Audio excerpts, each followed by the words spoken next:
Hello and welcome. Thank you for joining us on the midweek edition of Journalists Hangout. I am Bukola Samuel Wemimo. Today on the program, Northern Security Monitoring Committee blames growing security challenges on porous borders as Arewa Consultative Forum says it is tired of advising President Buhari on security matters. Lagos Chamber of Commerce, Manufacturers Association of Nigeria warned that COVID-19 and a second pandemic is not what Nigeria can afford right now, even as NCDC laments that 9 states are not testing enough. And later on the show, Governor Ganduje explains why he dethroned Sanusi as Emir of Kano, claims he acted to save the institution. I will be hanging out with Babajide Kolade Otitoju and Mojid Jamiu. Journalist Hangout starts now. Just before we go into the main discussion for the day, let's give you some updates on the money laundering charge against the former National Publicity Secretary of the People's Democratic Party, PDP, Olisa Metu. The Court of Appeal has dismissed the fraud case against Metu. In the appeal against his conviction in February, the court ruled that the judgment against him by Justice Okon Abang was manifestly biased. Before we start discussion on that, let's also take the following topic, the one that follows immediately. From the north to the south and the east to the west, Nigerians are inundated by rising insecurity in the country. Now we wonder where the rain began to beat us. The Northern Security Monitoring Committee is blaming the worsening security situation on porous borders across the country. It says this is why the war against Boko Haram insurgency and armed banditry is yet to be won. The group wants the federal government to step up multilateral and bilateral diplomatic collaboration to end insurgency in the Lake Chad region. Meanwhile, the Arewa Consultative Forum says it is tired of advising President Buhari on security matters. The ACF insists government appears not to be serious in taking proactive measures to ending this ugly situation. First, let me welcome my guest, Babajide Kolade Otitoju. Welcome to the program. Yeah. And Mojid Jamiu, it's good to have you, as always, on the program. Thank you, Bukola. So let's start with Olisa Metu. It's been a long journey for him. Is this reprieve or the beginning, a fresh start for his woes, PKO?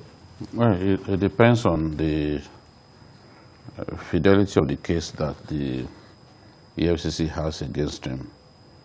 What the appeal court decided to do is to send the case file back to the Chief Judge of the Federal High Court, who will reassign the case to a different judge, not to Okon Abang at this time, because they established that in the course of the case, Justice Okon Abang was manifestly biased. Manifestly biased. That's how his colleagues in the appeal court viewed his handling of the case. And once the case of bias is established against a judge, whatever that judge came up with is rendered a nullity. So the appeal court has quashed the 7-year conviction and ordered a fresh trial. So it's up to both Metu and the EFCC to guard their loins and prepare their cases afresh. Who knows? He may still be convicted. Who knows? He may eventually be set free. I've seen many cases handled by the EFCC, especially against politically exposed persons, lost by the EFCC.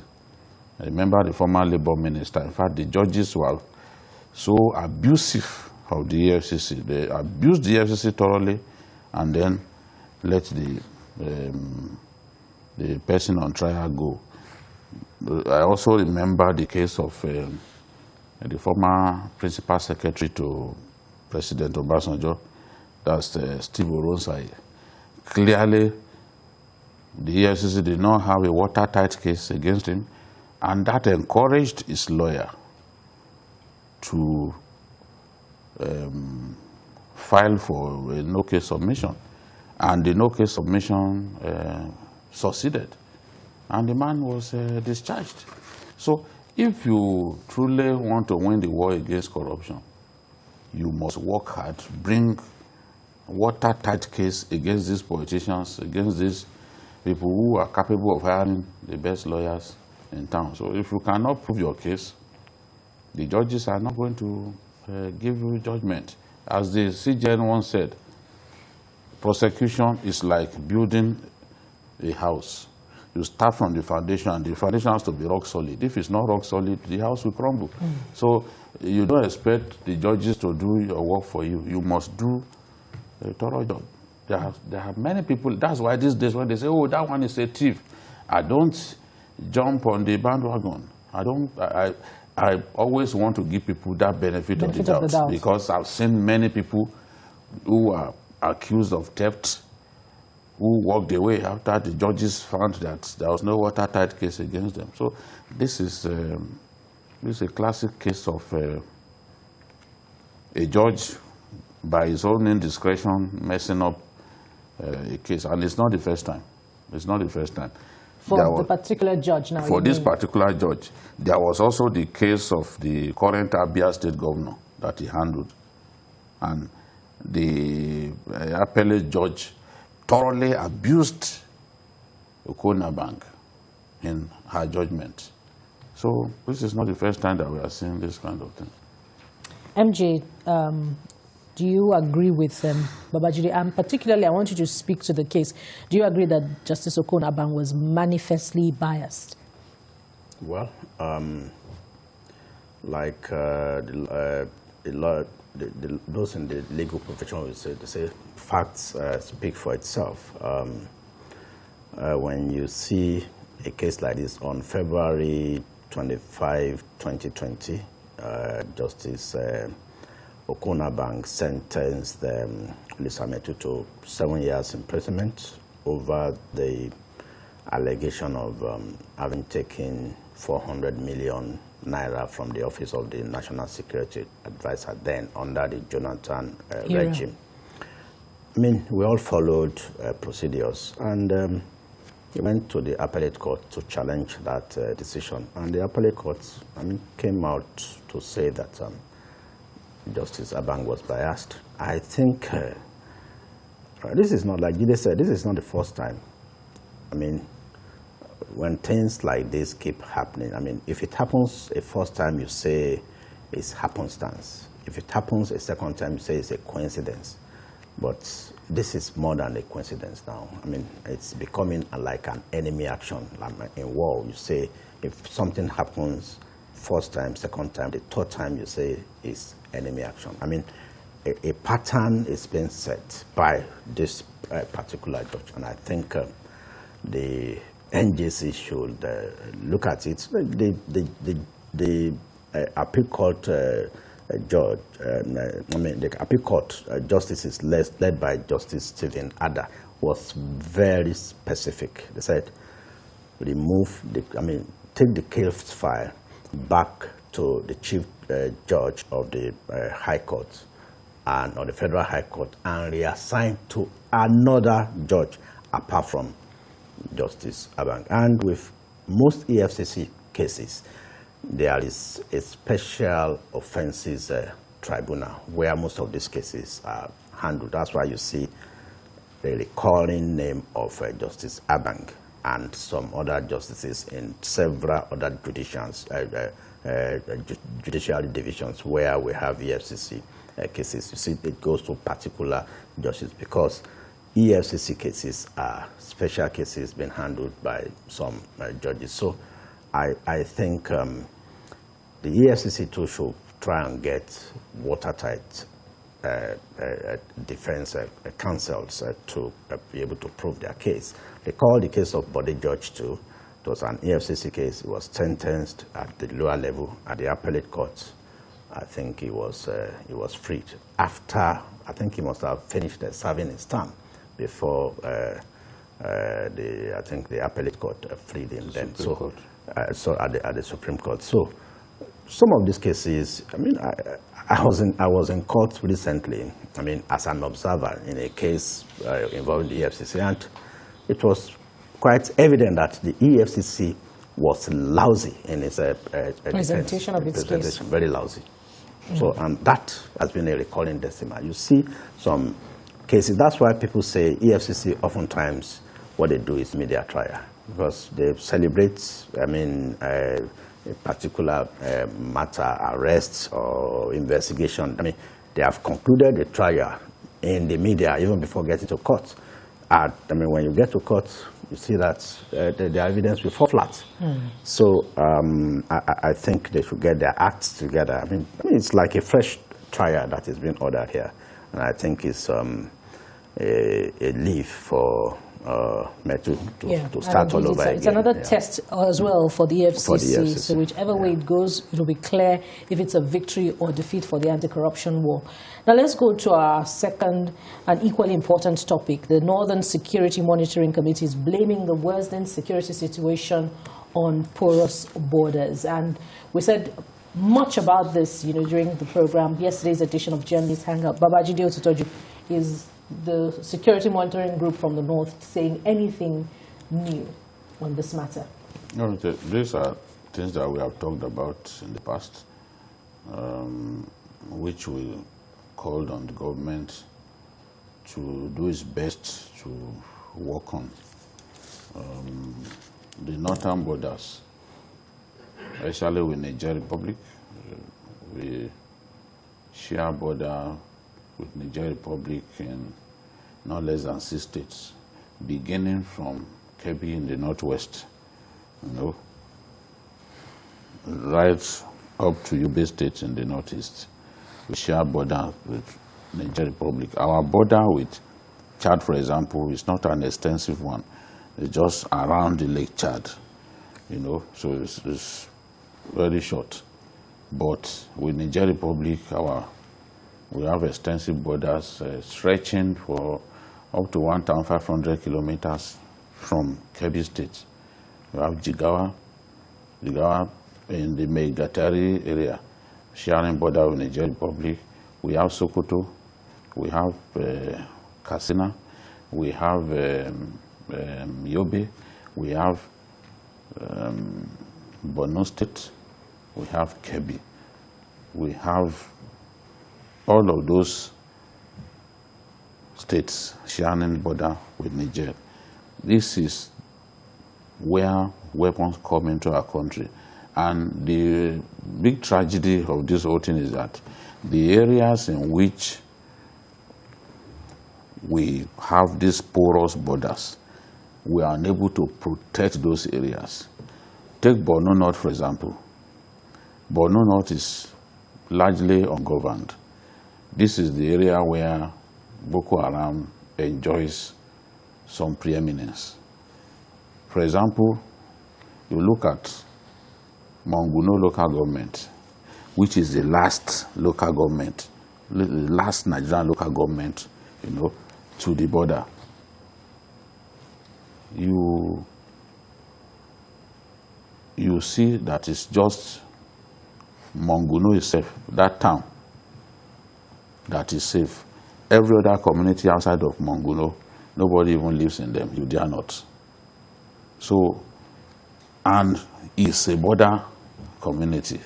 It's a border area. Why won't people be able to come in? Of course they'll be able to come in. So this is the situation. Boko Haram, when we say we were shutting borders, of course illicit weapons were still coming in, because the people bring in illicit weapons. They are not going to use your traditional border posts, the official border posts. No. They are too smart to use those well-known border posts. And if they must use those border posts, the customs service do not have the capacity to withstand them. Boko Haram that overruns military bases, they're the ones that custom. We've seen even bandits in Sokoto State go to a custom post to abduct all of the customs men that they found there, took them away and asked for ransom.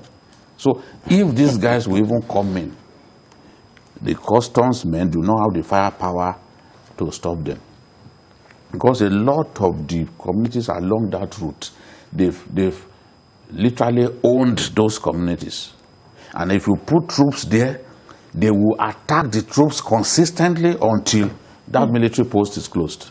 I've seen cases like that, where after consistent attacks, the army closed that military post. I can give examples. They stopped staying there.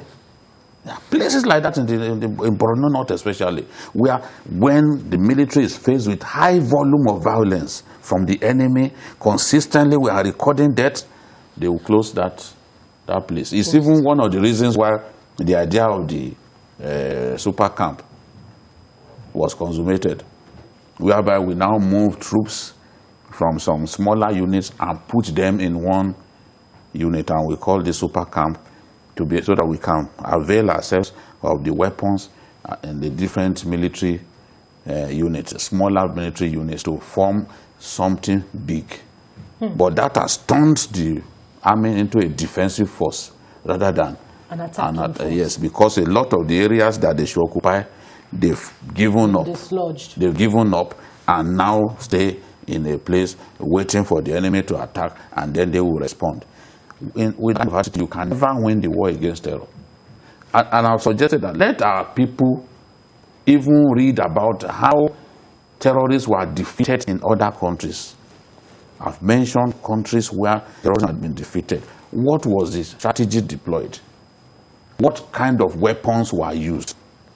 We don't have enough helicopter platforms to defeat Boko Haram, because it is very important. It is the damage that the ground attack helicopter can do to them, because it provides the closest support to the troops. The damage that it can do, all of the fighter jets cannot do, because they fly close to the ground. They can see the area, they can see what they want to keep. So this is the thing. You are flying. I was flying in the Mi-35. I could see the target very close. So even in terms of precision, you are at a kind of advantage. So this is the thing. The enemies... And we don't have enough of these equipment. No, we don't. I know how many ground attack helicopters we have in the air, but I will not say here. Okay. I know. Yes, I know. I'm close to them enough to know. But I don't say it because... In the interest of national Yes, security, yeah. I'm not going to talk about it. I know how many Mi-35 have. I know the other ground attack platforms that we have. That we also have. We just don't have enough. That's all that I would say. MJ, with the desertion of land, with the killing of farmers in broad daylight, food security being largely affected, this is a continuous erosion of our commonwealth.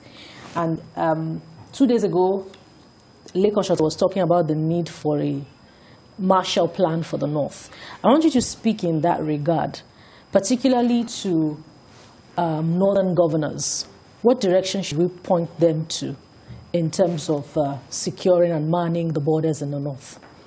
Beyond setting up the Northeast Development Commission, I listened to the security experts who was on journalist Angle yesterday, and he spoke on a very critical issue, which is the number of men we have in the armed forces. They're grossly insufficient. 0.7 per 1,000, I think. Yes, so we need more men to be recruited and trained. We need to fortify them with the required modern equipment. Boko Haram, they have a ragtag army, but they have very deadly weapons which they deploy without minding international conventions on war. They they fire at random. They don't give any. They don't respect any international laid-down procedure on war, and they are not bothered with war crime.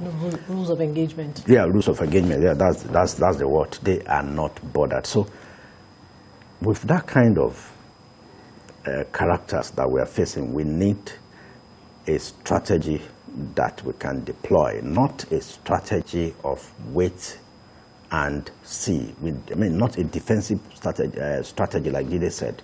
We need a strategy that would, give us a lot of information gathering, logistics gathering that can enable us to take this battle to these characters. So that, when you take the battle to their home, you dislodge them. That's what the Chadians did a few months ago when they killed some Chadian troops. And you saw some Nigerian security personnel hailing the Chadian forces when they were routing the program. So we have a very, very expansive border line that it's difficult to police all of it. That's a challenge, coupled with the fact that we don't have the men and even the materials to police the so.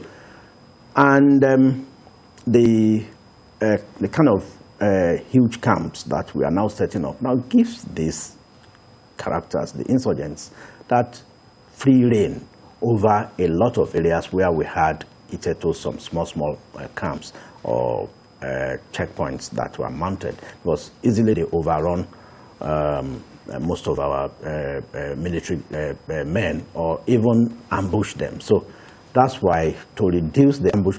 But basically what we need to do is, we've been saying this, we need more resources. We need more funding. We need more equipment. I can't wait for the Kano fighters to arrive, the one Trump approved for Nigeria. I think it's been slowed down because of the COVID. I think the first set should be coming in mid next year. So maybe with that we'll see an improvement in the fight against these insurgents. But there are now better technologies, and nothing stops us from seeking help. Honestly, it's as if now we do not have the capacity to face these characters. Terrorism, war against terrorism or insurgency is not something you win overnight. We agree. Our men, the security operatives, they are doing their best, but is their best good enough? What happened in Kankara, in Katsina, is a national embarrassment after what happened in Chibok and Dapchi. Boys were taken away from their dormitory on bikes. For 350 something people taken away from a place. We look at the numbers. They had time, even if they were to put them in buses. But in this case, it was a bike, and it's not as if they drugged these kids. Some of them were even resisting. So you could see that it's an embarrassment. So it's something that is an issue of national importance that probably the president should declare a state of emergency on the issue of security. And I think the National Assembly too should lend its hand to the presidency to ensure that, we combat this major national embarrassment. It's becoming an embarrassment, not only in the Northeast, almost everywhere in the country. I was talking to somebody in Cross River today. She said she had to move her parents from Uyo and Calabar to Abuja because they are kidnapping in those places on a daily basis, asking for as little as 10,000, 20,000 naira. It is ransom. As bad as that, ransom. So, and as we are approaching Christmas, it's going to increase. It's happening even in the East, in the Southwest, everywhere it is happening. So it's like security has broken down completely. We are not happy with what is going on. Arewa Consultative Forum is saying it's tired of advising the president on security. Before we continue with the conversation, I'll take this breaking news coming from Abuja. President Muhammadu Buhari has directed that land borders be reopened. They are Seme, Megatari, Ilela, and Umfung others to be reopened by the 31st of December. We're staying with this story on TVC News, and we'll bring you updates as they unfold.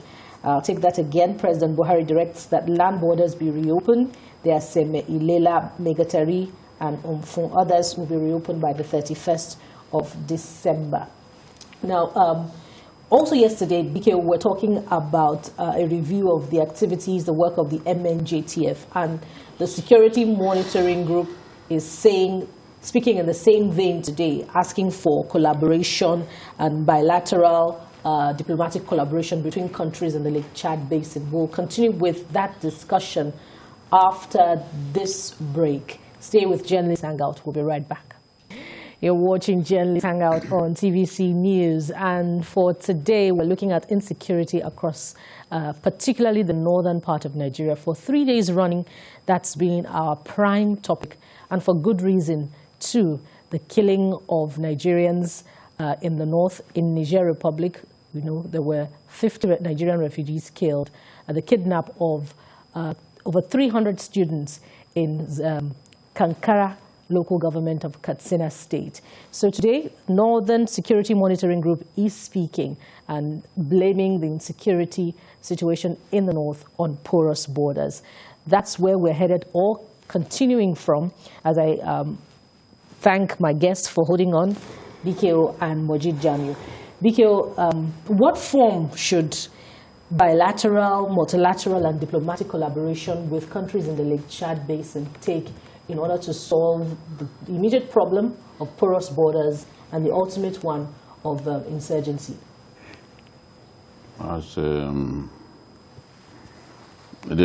Starting with the insurgency, the countries of the Lake Chad Basin realized the importance of waging a decisive war against Boko Haram. And a lot of these countries too, some of these countries have sacrificed troops. I remember in 2015, in February 2015, when we needed to root out Boko Haram before the election, Chad sent troops into Nigeria. They were allowed to fight on our soil, and they did a tremendous job, and they lost many soldiers. I still have the pictures of the national funeral for Chadian troops who died on Nigerian soil. I read some rubbish that some Nigerians, ignorant Nigerians, write about that, oh, it is Chad that is providing refuge for Boko Haram. Nothing can be further from the truth, because Boko Haram has cells, more than 100 times more cells in Nigeria than they have over there. They control far more territory in our country, especially in Borno State, than in Chad or Niger Republic. But we enjoy seeing the truth and refusing to talk about the truth, but enjoy blaming other people. So what is, where within Chad do they know today that Boko Haram occupies? This is in Nigeria. Sambisa is part of our country. They are there in Sambisa. The Timbuktu Triangle, which is made up of some parts of Damboa and Sambisa Forest, Ajigi, Alagarno, and the rest of them. Places that Boko Haram has fortified, that we have found it difficult to chase them away from there, they are in Nigeria. Remember that video where the former commander of Operation Lafia Dole was saying that, look, we have been surrounded, they are firing rocket grenades at us. It's Nigerian territory. Yeah. The chief of army staff gave an instruction, go and dislodge them. We couldn't even get close, because they responded with mortar fire, they responded with RPGs. So once you can see that the firepower is too much, the option you have is to retreat. So that video, from that video, anyone who understands how things work in warfare, they will understand the situation that we are faced with. We were approaching one of their bases, because we deceive ourselves that they are not occupying any Nigerian territory. We were approaching one of their camps, And in order to ensure that we do not get too close, they responded with high volume of fire. And the boys, in fact, by the time you start losing your tanks, lose some of your boys, you too will know that you can't advance further. And that was what happened. But the video became an embarrassment, and the man was court-martialed for the wrong reasons. You know? So this is the situation. We live the truth. Within our country, Boko Haram has so many camps. Places that we don't go, we leave them Dare there. not go. We do not go. We do not go. Before the grand offensive by the Chadian troops on the Boko Haram camp in the Lake Chad Basin, we didn't do any grand offensive in that area. I challenge anyone to tell me when they launched a grand offensive on the Al-Banawi camp of Boko Haram. It didn't happen. And that was the stronger faction of Boko Haram with tremendous weapons and all that. We didn't do that. How come a ragtag army has No, stop calling them a ragtag army. Stop calling them a ragtag army. Boko Haram now. Ragtag army, we underestimate. No, you see, it's even, we deceive ourselves by saying that. Boko Haram now has even special forces of their own with better training. Because better army. training than some of their own fighters. They are able to use mercenaries among former rebels who fought in Chad, their 40-year civil war. They are able to use mercenaries from the war in Mali. And those ones, battle tested, they have training. If you see a Boko Haram man driving an armored tank, you will know that he has training. And there are deserters too. Some deserters, some who had been in the Nigerian army before, who deserted and ended up in Boko Haram camp. Those are people who train some of their own men on how to use weapons. You can't simply call them people who can fire. That's a high level of sophistication. Is it impossible to identify their source of funding? Source of funding, even from the abductions that they do. In the past, Boko Haram kidnapped 10 Chinese construction workers in Cameroon, and $500,000 was paid to have them freed. Boko Haram kidnapped clerics, French clerics, also in Cameroon. $500,000 was paid to set them free. Dollars. Dollars. Yeah. Boko Haram kidnapped the wife of the deputy prime minister of that country. Cameroon. Yeah. Or Cameroon. And they brought the woman into Nigeria. They paid huge ransom. I don't know how much they paid for that one. If you have all of that money, there's no way you won't be able to buy weapons in the black market. Coupled with ISIS support for ISWAP. With ISIS, they are guaranteed funding. And it's in foreign currency. You bring in weapons. So with ISIS backing the Al-Banawi faction, they are guaranteed a steady stream of not just money, but even weapons and fighters. So this is the thing.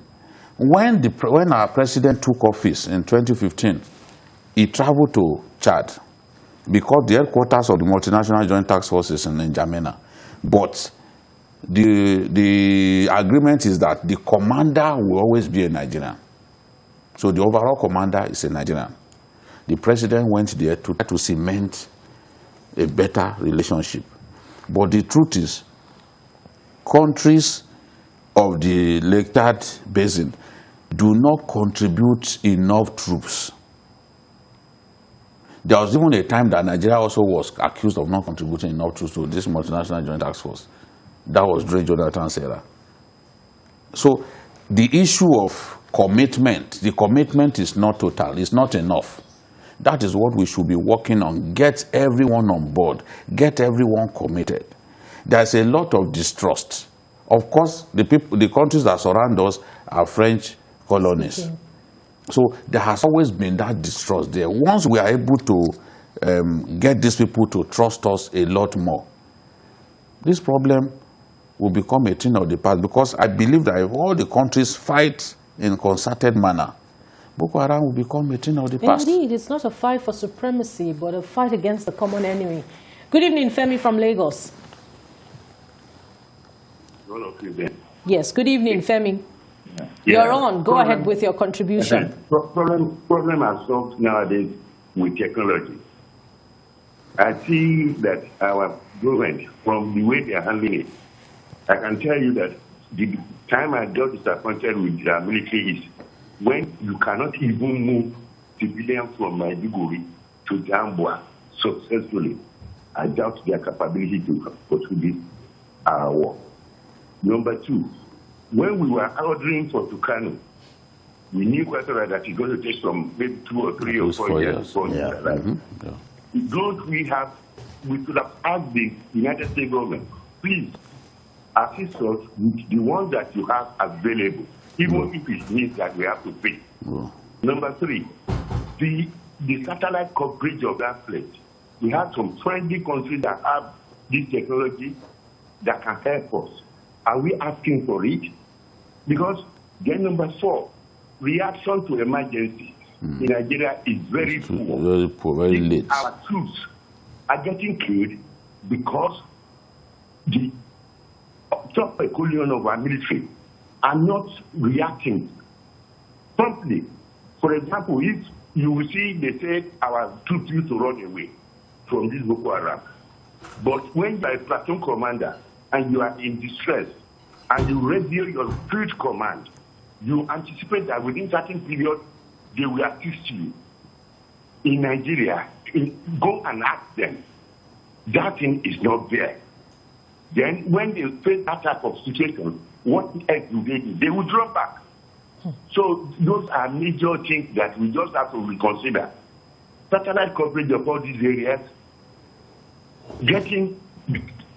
planning for our reaction. That is, when you send somebody an airline, more selling military thing, if they are in distress, there should be a definite time that, okay, I called my supreme commander, I expect that within the next 45 minutes, I'm going to get a backup.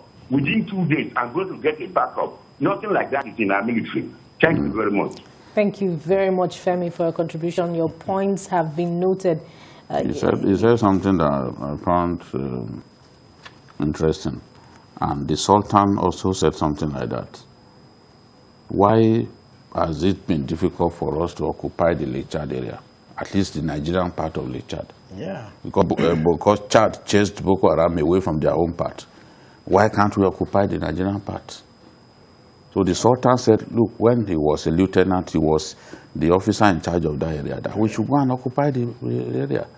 Because these Boko Haram people, they shared themselves into various parts of the state. Perhaps you have answered the question earlier on when you said that they have superior firepower. No, I did not really say that they have superior firepower. If you want to, there are weapons that we have that they don't have. There are weapons they use that we don't use because we are a conventional army. Yeah. I will be the last person to say they have superior firepower. In fact, when the governor of Borno State said it at that time, Kashim Shettima, I disagreed.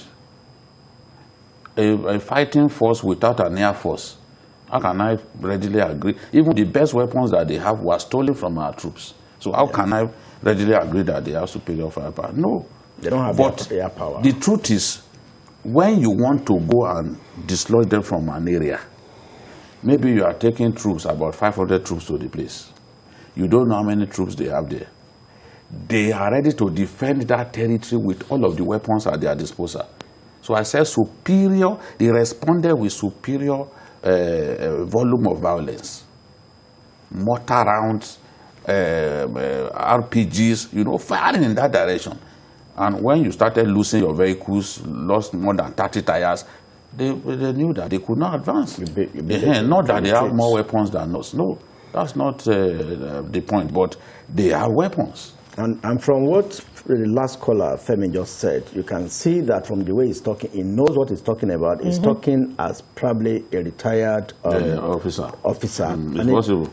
because no, these things are not. Everyone can see that our response time is slow. The Americans came into Nigeria just because of one American. They went straight to the point. Got the job done. The guy was geolocated to the particular point. Although with backing from our Nigerian troops, they got the job done. So you see, like you said, with technology. They notified us. Yeah. We never got involved in the fighting.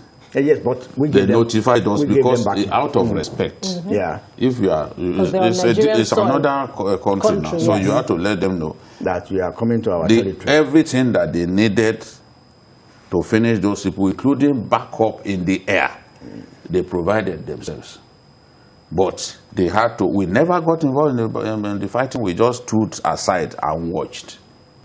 When they planned some of these things, we are taking training. Yeah, we just stood aside and watched. That's the way it is. Because even when I went to the Northeast, I asked all the relevant questions about that particular operation because I had some people trying to give the impression that we did it together. No, we were just there in case they needed us. But there are people who planned their operations very well.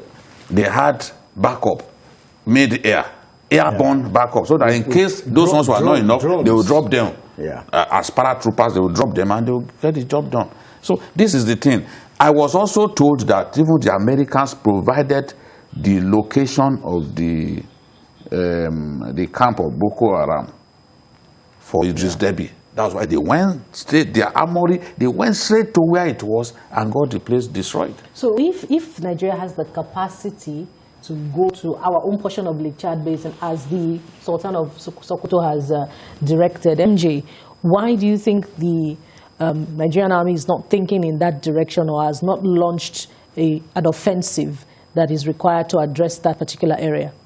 You see, there was a time that we had some saboteurs amongst us. You know, some of these locations some of the hideouts of the Boko Haram insurgents, the Nigerian army has information on those locations. But at times when they want to go and attack them, it's either they are ambushed or something funny will happen, or they don't have the required air backup.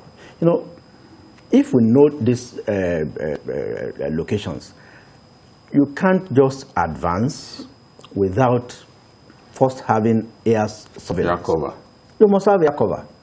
So there must be... Because they don't fight in a coordinated... That is it. There must be coordination. And that's the there job must be synergy. In the military, the job of the Chief of Defense Staff is to coordinate the other defense chiefs. When there is a joint operation, he is supposed to coordinate it.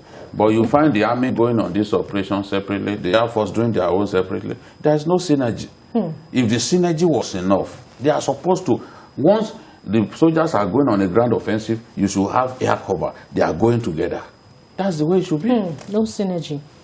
So, and also, I mean, our rate of backup is also something we should work on. I mean, they need help on the field. That's not when you start looking for fuel or for the tires for the vehicles. We must always be prepared, like the Boy Scout, battle ready. I believe we've hit the bullseye with this segment of the program on Journalist Hangout today. I wish we could continue, but we must touch other topics as we begin to review now. Another lockdown is looming as the world gets hit by the second wave of the coronavirus pandemic. But another lockdown in Nigeria is unthinkable for citizens. The Lagos Chamber of Commerce and Industry, as well as the Manufacturers Association of Nigeria, are some of the groups warning that Nigeria's economy cannot survive another lockdown. To prevent this, they called on they want Nigerians to adhere to COVID-19 preventive measures. But in the meantime, Nigeria Center for Disease Control, NCDC, is lamenting that some states are not testing for COVID-19. Due to this, the NCDC says states like Borno, Gombe, Ebonyi, Abia, Enugu, Adamawa, Kebbi, Zamfara, and Kogi failed to record any case for 4 consecutive weeks.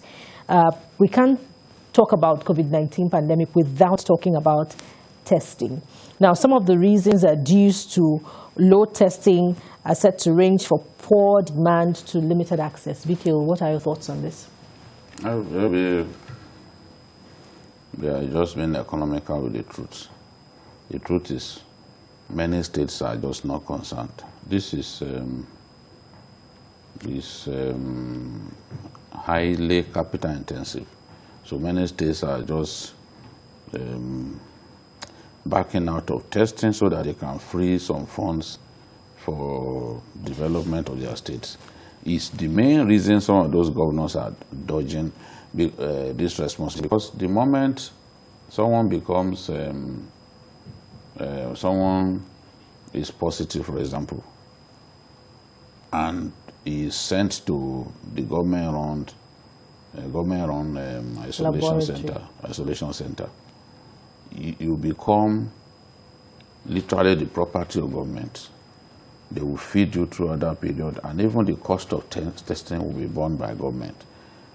So for many of the states, this is way too expensive. So they've been suppressing testing by supplying few samples. So it is the number of samples that you get. It is from there that you will be able to discover who is positive or who is not. So many of the states are not doing enough in this regard because COVID-19 has really slowed down development across states, if we are not to deceive ourselves. Even here in Lagos, you know how much money must have been spent by Governor Sanwo-Olu, and during that period, a lot of capital projects were literally abandoned.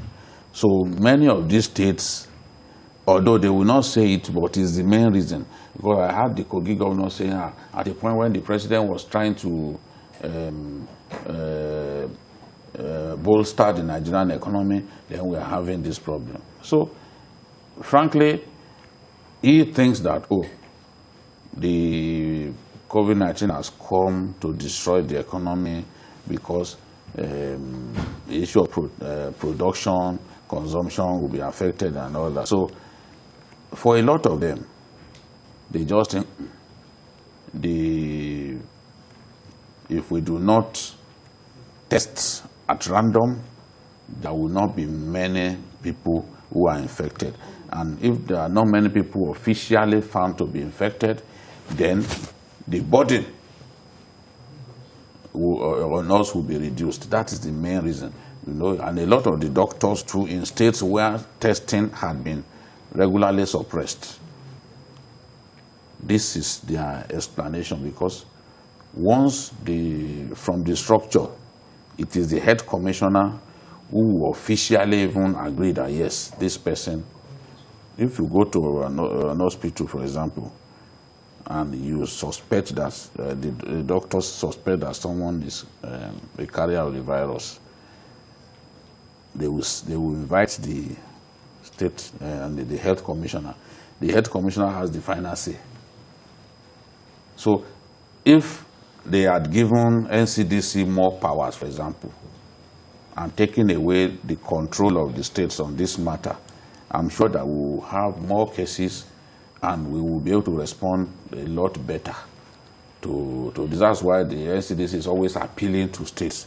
You are not testing enough. You are suppressing testing, So this is the situation, the way I see it. But if we are to defeat the pandemic, our approach should be better. I like the approach of the Kaduna State government, for example. Maybe because the governor himself is a COVID-19 survivor. He knows what it is. So they, from their own samples, they are returning between 30 to 35% infection rate, which is truly worrisome because it reminds them of what happened in April. Because in April, when we were at the apogee of this crisis, that was the rate at that time. So if they are having it now, you can understand why the governor is worried that, at the rate this is going, we may be forced to do another lockdown because it's really high. MJ, does this suggest that Nigeria is taking healthcare seriously? I mean, if you look at those laboratories now, if BKO is right when he says that they're being economical with the truth, but that they are really not freeing up enough resources to carry out testing. What happens to these laboratories after the pandemic? There is hardly anything we take serious in Nigeria, including our health.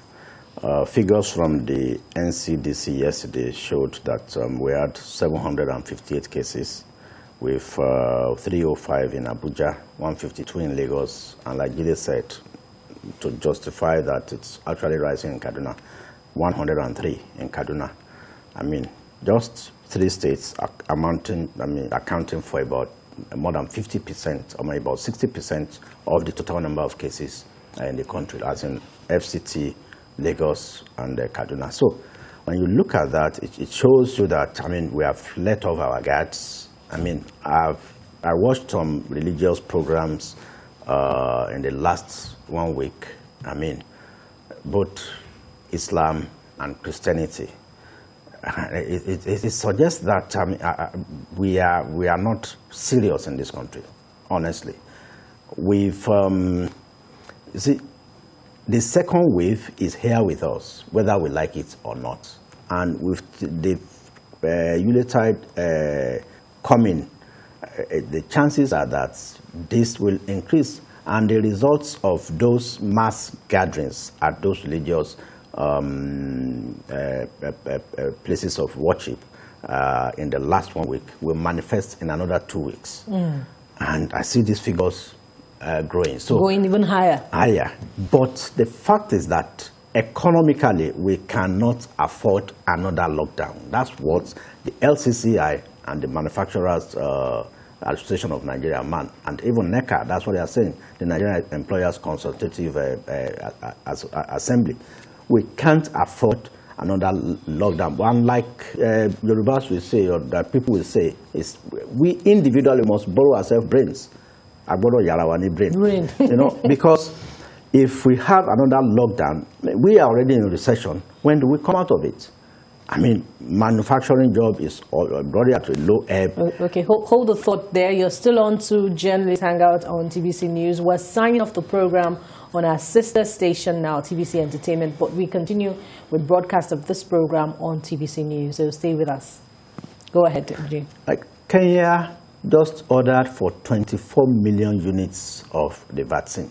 We have NCDC in Nigeria, where we have joint task force on COVID-19.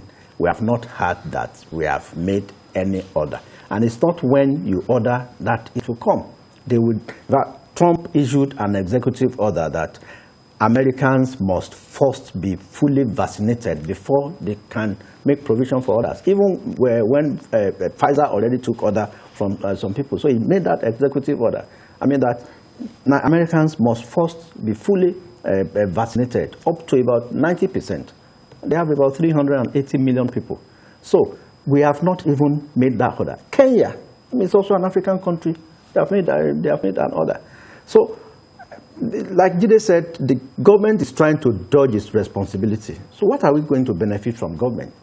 Because it's expensive to even do the testing. That's why you see it costs between 40 and 50,000 naira to run a single test. And because the reagent is very expensive, the reagent for the PCR is quite expensive. So you see that it's those who are traveling now, or you need to go for an interview that requires a particular, that requires that you must have COVID-19 certificate. That's when you go there and pay the private operators. I mean, so some people are making money from it, but we are not testing enough. Up till today, we have not tested up to 100,000 people. I mean, it's as bad as that. Let's take LD calling from London. Good evening. Oh, hi, Bukola, and the rest of your team there. Yeah. In relation to this issue of COVID-19, I think the federal government initially started very well, and somewhere along the line, they missed the whole program. this is the time I think the federal government needs to deploy soldiers, and if necessary, those of us, those Nigerians that refuse to wear masks or observe the protocol, if the army people, instead of harassing people unnecessarily without due cause, this is a reason for the army to be on the street. Anybody that refuses to comply with the protocol should be dealt with, because one person can kill 10 people. That is in relation to the COVID. Now, in relation to the issue of the insecurity in Nigeria, the kidnapping, Boko Haram, banditry has now become a full-time business. The presidency knows about this. Everybody in the presidency knows what is going on. It is the only unregistered company in Nigeria. Because the fraud, all the thing is just fraud. Every now and then, they kidnap people, ransom are paid. For God's sake, if these things are happening and they want to resolve this, why can't they just do it once and for all the proper way? Anyway, thank you very much. But I think everybody should be aware of what is going on in Nigeria, and it's very shameful. Thank you very much, LD is calling us from all the way from London. Thank you very much. Biko, what are your thoughts on his position to use the army to enforce adherence to protocol? I don't think we need to use the army. We shouldn't be using the army for everything. We still have civil defense. We still have the police. Even in Lagos, we have the neighborhood NCD. The neighborhood security. Neighborhood security the outfits, yeah. Yes. They have it, and we have a Motekun in some states. Motekun is active in Ondo State. We are even helping to enforce curfew. So we can use those. It's not every time that we use soldiers, you know. So let the soldiers do their job of exterminating Boko Haram. As long as we have not won the war, as long as Boko Haram still controls territory in our country, we need to let the soldiers concentrate on that, so that some of these little things will get the army and the police to do it. But the lockdown, the way it is, we can't afford another lockdown, because the economy will collapse totally if we let that happen. But we need the protocols to be enforced, and we can try what the Britons have tried, which is to identify the epicenters of the spread, the pandemic, and then cause lockdown to happen in those places, come up with tough measures in those places instead of a national lockdown. It's not practicable, and even when, at the height of it, when we did it, people were disobeying, people were traveling at night, you know, were moving around from one part of the country to another, because, of course, the security people are compromised. They will take money from travelers, from bus drivers, and they will let them move. So we don't need a lockdown. We're at that period when people will inevitably travel, you know, during the Yuletide. And also, that's why it can't work now. Another thing, the NCDC and the Nigerian Communications Commission needs to do is what is happening in UK and other developed economies with the use of our telephones. Hold it there. We have another call on the line, Wale from Lagos. Good evening, Wale. Yeah, good evening. Yeah, how could you and the rest? Good evening. Yeah, how could you please? All your discussions is on this Boko Haram, this kidnapping of the thing.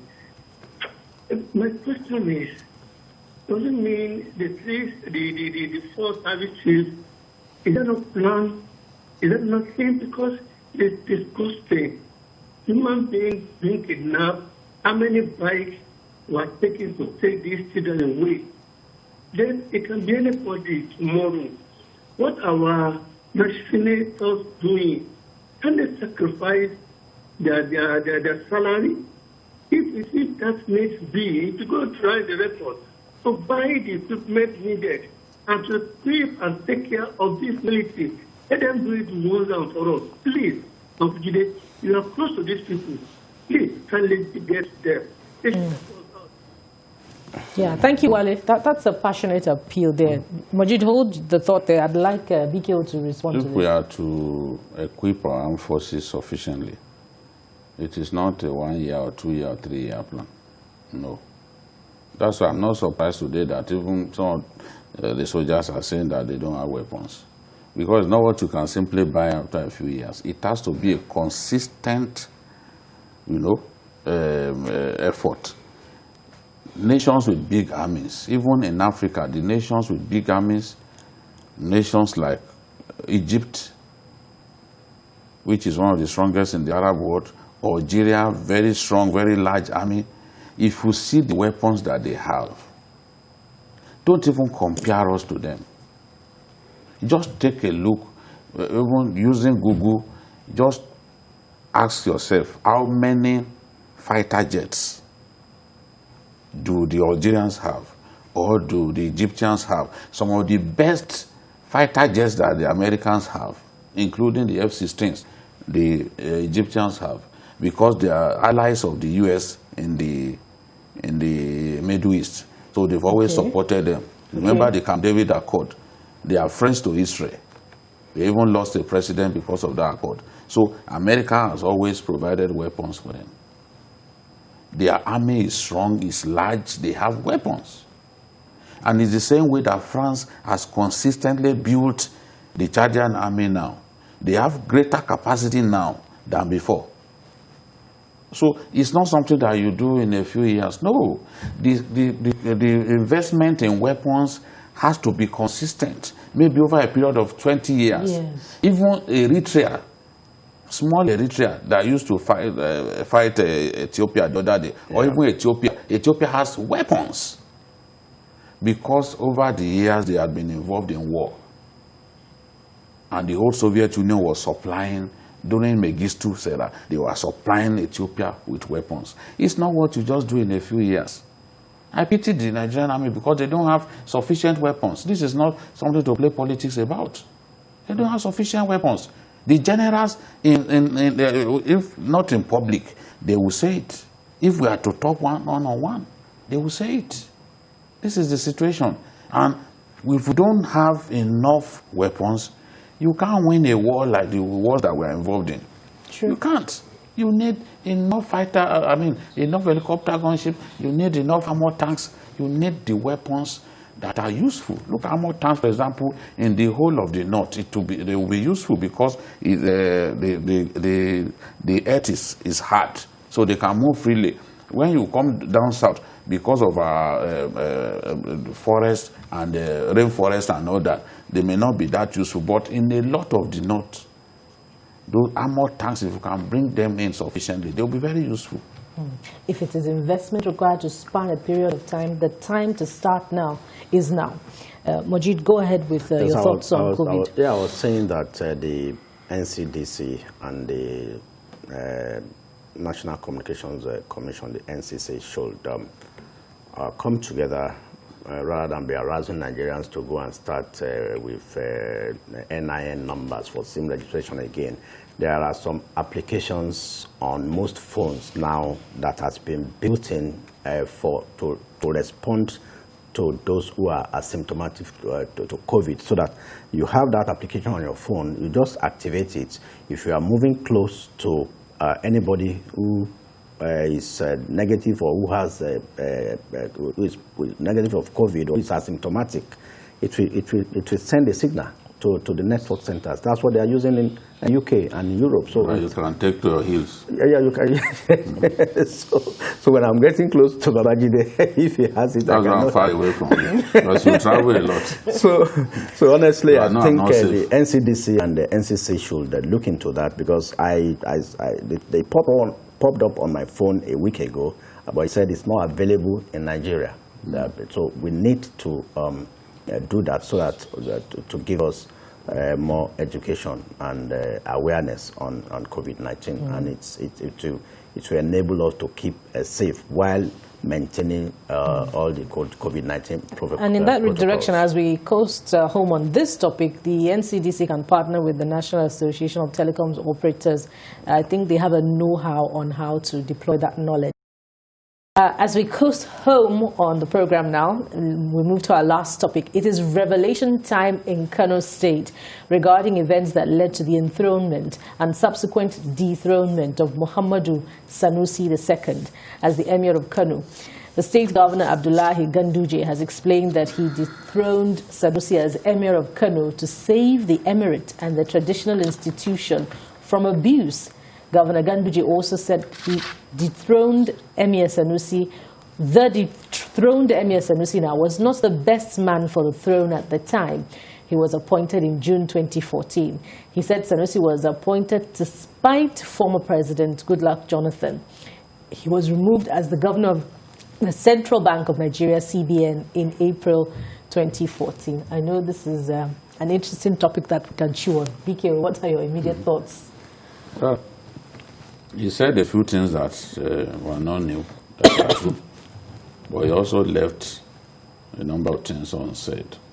The truth is, he would have tolerated, he was the deputy governor when Sanusi was enthroned. When Sanusi was enthroned by the Kwankwaso government. It's true that the kingmakers did not want Sanusi, was not the choice of the kingmakers. In fact, Sanusi had tweeted to congratulate the choice of the kingmakers. The choice of the kingmakers at that time was Chiroma and Kano, Alhaji Sanusi Adobairo.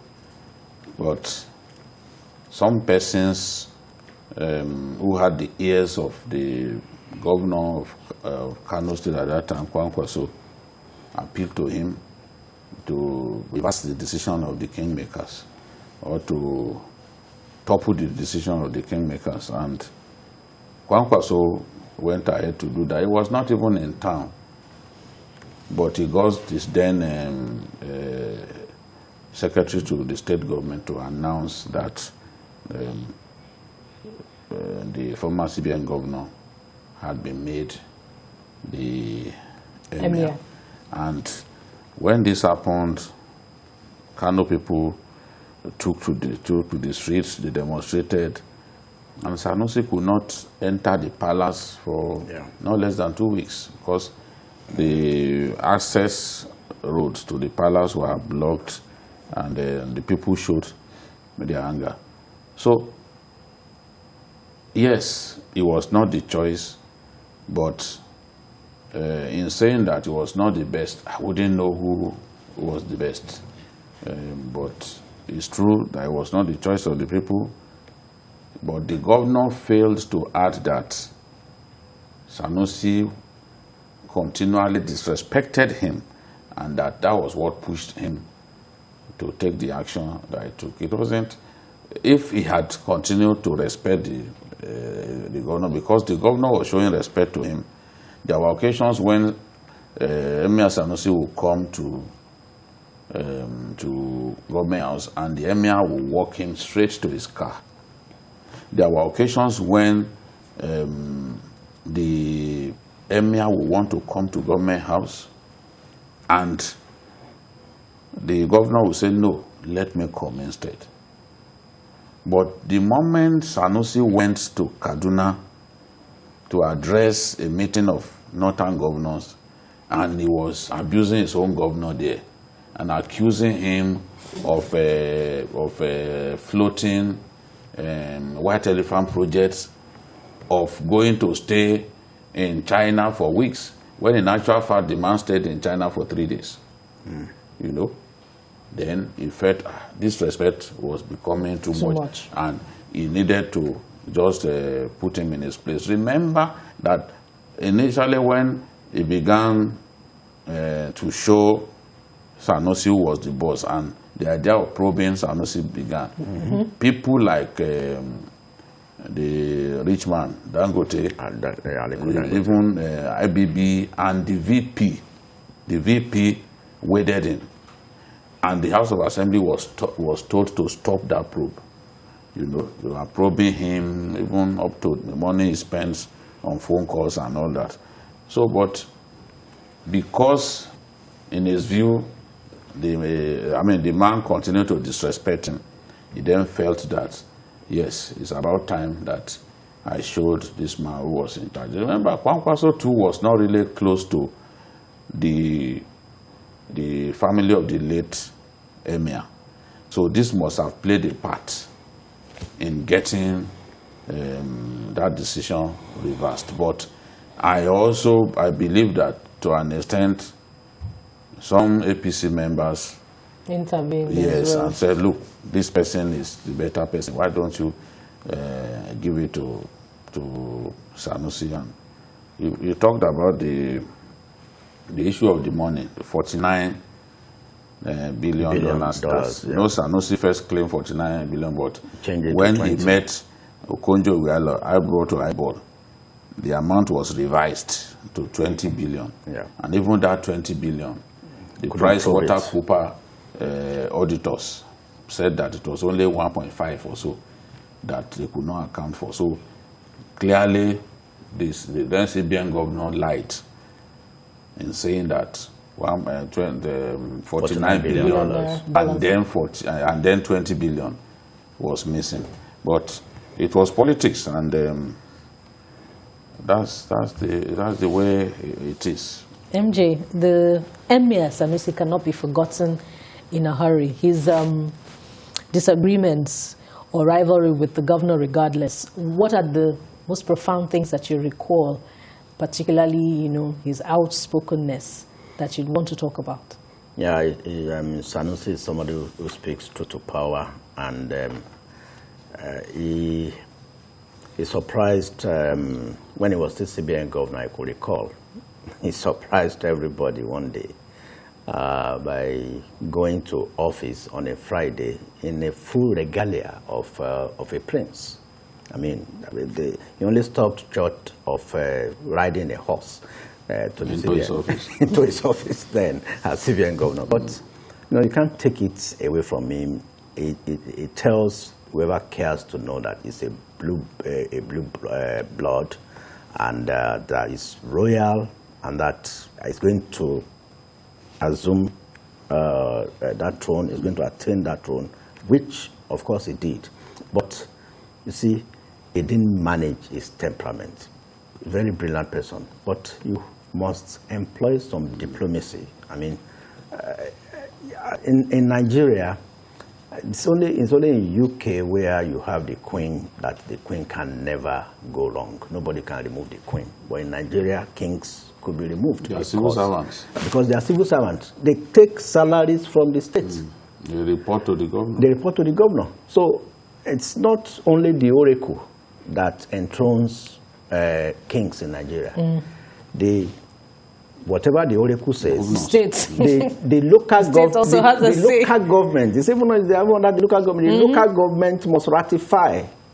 So that's why it was the local government chairman who made the recommendation to the SSG, and the SSG issued the statement, and Sanusi was off. It has happened in the past. It happened in Sokoto, the Caliphate. So Sanusi ought to have realized that the moment Ganduje divided the Kano Emirate into 6, I think there was 4 or 6 now, and appointed sub-emirs. Then that was a signal. That was a signal. He wanted to whittle down his. He wanted to whittle down his power. Then that with the probe. There is no way they can probe it. The moment government gives you money, there is no way they can probe you. They won't find a fault, even in the way you pay tax.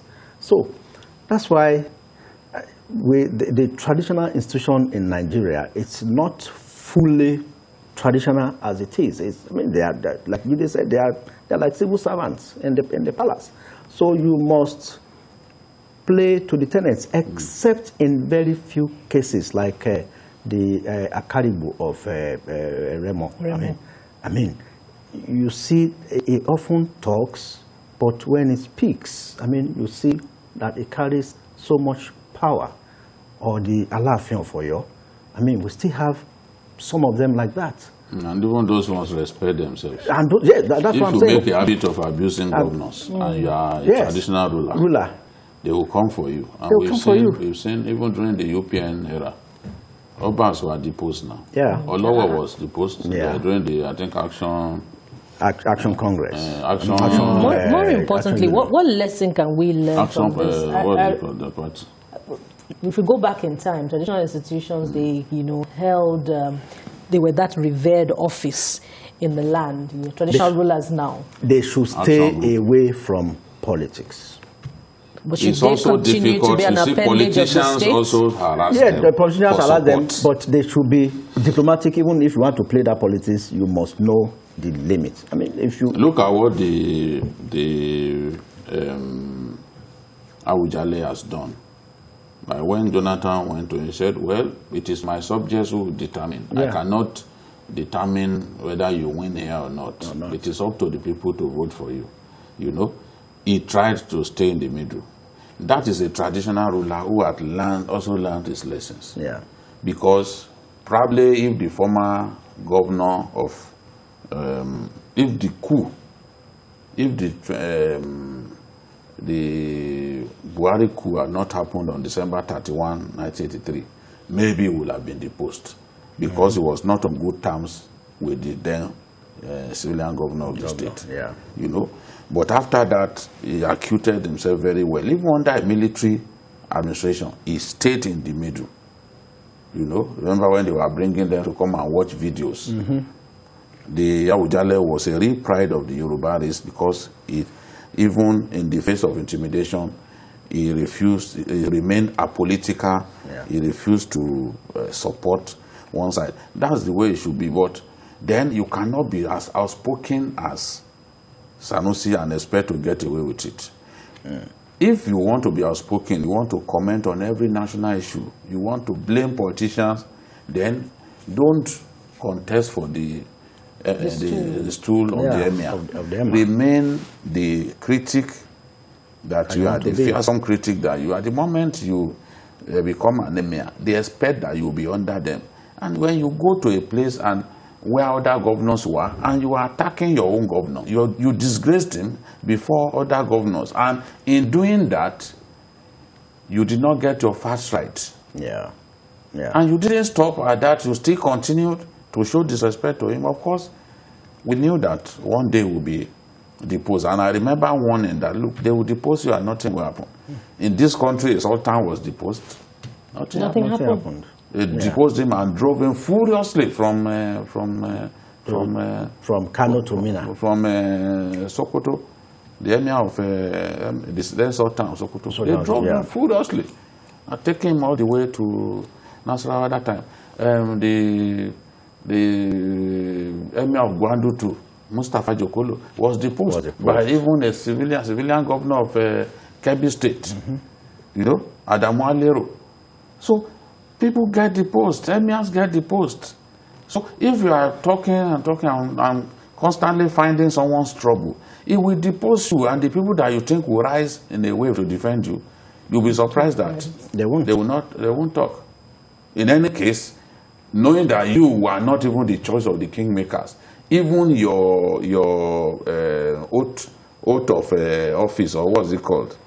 The staff of office was administered to you inside government house. Inside government house, yeah.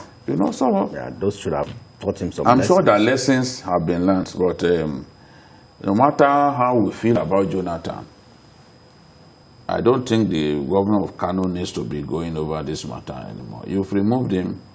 Let him enjoy. Speaking of which, it's been months after that event. Yes. Why is the governor speaking now? Close to a year. No, actually, what happened was there was a book launch written by one of the aides of Jonathan, and Ganduje was there. He just used the opportunity. He used the opportunity to throw some spanner. He said he used the Jonathan medicine. He said he used the Jonathan medicine. That Jonathan removed him. The same medicine that worked then has worked now. So I think you should just leave him alone. You have removed him. He's enjoying his life in Lagos. Yeah. Let him. But Emir Sanusi certainly has not been deposed into oblivion. In politics, as they say, there are only permanent interests, not permanent friends. So, what do you foresee about their relationship? Apart from the governor of Kaduna State, that is his bosom friend, I don't think he's even ready to make friends with today's politicians. He does not like the way the country is being run. He cannot hide it. You know, that's the person who came to say, look, integrity is not enough. And we knew he was referring to the president. Yeah. You know, so that was before, I think before the election, only one that, look, integrity is not enough, that you must have capacity. You know, that if you don't have capacity and you have integrity, you won't be able to govern well. I don't think, apart from his friend, Erufai, I don't think he wants to mingle with today's politicians. And he's not a politician, so he enjoys speaking on economic matters, and that's his talent, really. If I were to advise him, I would have told him not to have anything to do with this thing, because you won't be able to speak truth to them.